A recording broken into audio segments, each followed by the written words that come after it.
Before this video starts, I want to make it really clear that there are going to be spoilers for the entirety of Teapot. So if you have not seen any of it for whatever reason, and you want to, I guess you should do that first. It's only like a few hours long, who cares? In other news, this video is also generally my opinion on Grassy. So if you do not agree on any of it, that's really fine, unless you're just really mean about it, in which case I'll be kind of upset by you. It doesn't matter. Without further ado, I hope you do enjoy the video, and let's get right into it. Teapot's cast isn't necessarily my favorite bunch, especially considering this elimination order. One of my main problems with the vote to save format is, while it helps out characters like Pillow or Pencil who would have otherwise been eliminated extremely quickly for their actions, other characters who don't have much of a presence or don't have their character built on have no chance of getting far.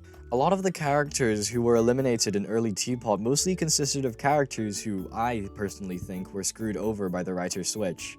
Characters like Cake, Eggy, or Remotes who had potential simply weren't given enough attention and were therefore eliminated. Of course, being given attention has proven to not always work out, think basketball, so really just having a strong enough fan base ensures a character stay in the game long term. Think Pen, Pencil, Black Hole, or you!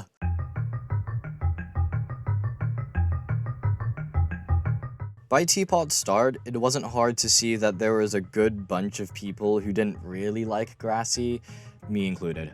Personally, I used to think Grassy had an annoying voice and just didn't do all too much. In BFB, he starts a Better Name Than That's arc and isn't really relevant with it after BFB 2, and the only other noticeable thing he does is leak where X's emeralds are in BFB 13, but then again, it was a singular emerald which his team did get anyway, so what does it matter? My point is, when I see a character who, compared to others, including newer competitors, doesn't do a whole lot, all I would see is simply a character who has an annoying voice, so I didn't really like him. This disdain certainly wasn't made better by the fact that he would get consistently high numbers of votes, because believe it or not, viewers, especially the younger ones, are going to like a small silly boy. Obviously, I never thought it was weird to like Grassy, he just never appealed to me, and the fact that he would get so much votes made me like him less. Like, oh man, it should have been him and not, Foldy, I guess. She probably wouldn't have done anything. This team makes me really sad sometimes. Now, I could talk about what he did during Teapot 1-6, but there's nothing really interesting I could say right now. He doesn't do much here. Sure, he gets a pass in this episode. I think this one's cute.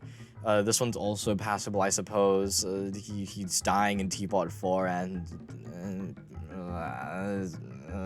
the main thing about Grassy in early Teapot is that there is not really a main thing to talk about. He definitely does things in episodes, none of which are annoying or anything, but when he's a character who's never appealed to me before, it wasn't like any of these moments were going to suddenly draw me into Grassy as a character. By Teapot 6, Grassy's lack of appeal, in addition to other characters having more potential in my eyes, meant that he ranked relatively low on my tier list. So there he was, the bottom 10 characters.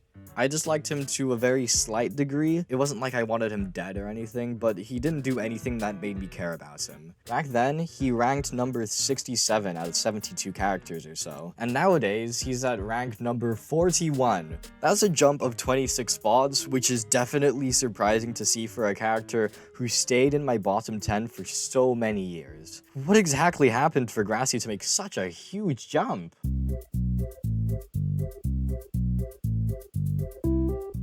Admittedly, it was Teapot 19 that made me genuinely want to see more of the guy, but by Teapot 7, something changed with Grassy and the season as a whole.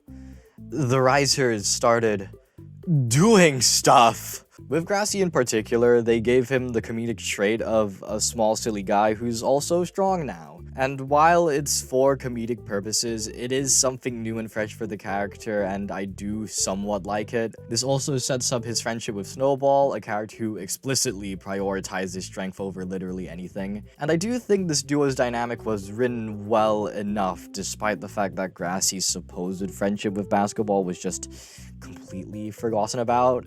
I also do think this scene from Teapot 8 just doesn't really make sense, since Snowball helps out Teardrop because Grassy says so, and that just kind of confuses me because they just became friends. Like, can someone genuinely tell me when Grassy helped out Snowball? Like, I'm trying to think about, I've tried to think about on several occasions what he means by this, and it just really confuses me. However, at the same time, I do think it's nice to see new dynamics bloom between contestants, and big strong dude with little silly Billy is something I think works fairly well. Now, does this make me like Grassy more?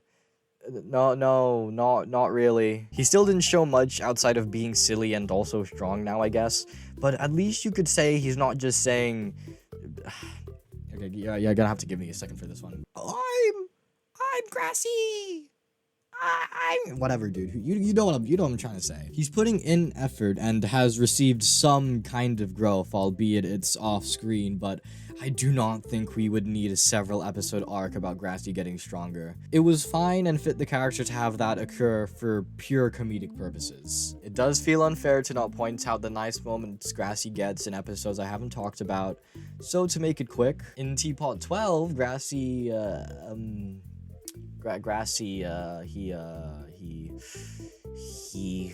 well, in Teapot 14, he gets picked without consent. In Teapot 15, he hugs Snowball, which is pretty sweet. And in Teapot 16 and 17, they let Grassy discover the whole controlling tree thing, which gives both him and Tree an interesting, unique trait. Well, actually, it's more so on Tree's side, but it'd be fun to see other characters trying to do the Grassy voice. There's also this. Really riveting stuff right here. At this point, Grassy, alongside of most of my bottom 10, was in this neutral but kind of below average zone where I didn't necessarily dislike them. They would just have to have some serious attention if they wanted to be seen as more likable in my eyes. And as a lot of you would know, Grassy does get that treatment.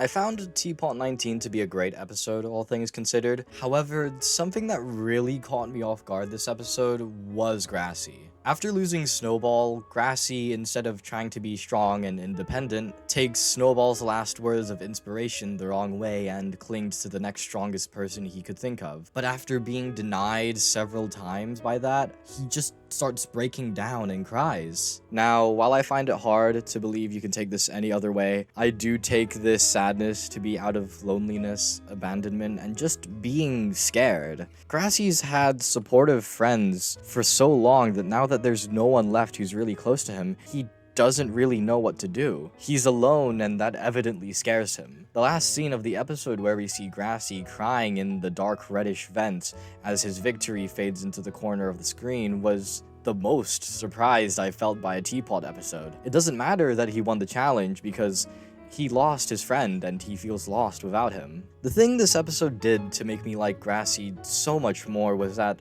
they gave him a weakness and showed him in a vulnerable state. It gives him more depth and makes him much more interesting as a character, and because of that, now I actually want to see Grassy become more independent and learn that he is strong in his own way, which is something that has been proven on multiple occasions. Of course, my opinion on him can change depending on the way he's handled for the next few episodes. The writers could decide to end it really quickly or maybe really slowly, both of which would bring him down in my rankings, so I hope this development happens at a steady pace for the next few episodes. I do think it's rather silly to think that Grassy isn't making it to the top 10, unless something like BFDI 15's elimination happens, which is very unlikely of happening. I mean, it can't be that hard to make it to the top 10 right now. But even then, I think Teapot 19 and future episodes to come will definitely give voters a good enough reason to vote Grassy over other characters, so I don't see him in any real danger of being eliminated right now.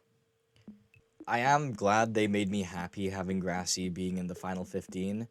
If he was eliminated over Snowball, he would have stayed in my bottom 10, forever being a character that I just don't really care about. But the way he's been built on in the latest episode is something that not only improves his character, but does so in a way that fits him and makes sense. Do I think he should win? No, not at all.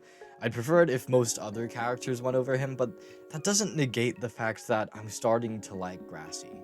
That is going to be it for the video. Thank you so much for watching. If you enjoyed it, please like and subscribe. If you want to talk about Grassy and maybe some differing opinions you have on him, feel free to comment it in the comment section below. I probably will reply. I'll be real, I don't really have much of a life right now.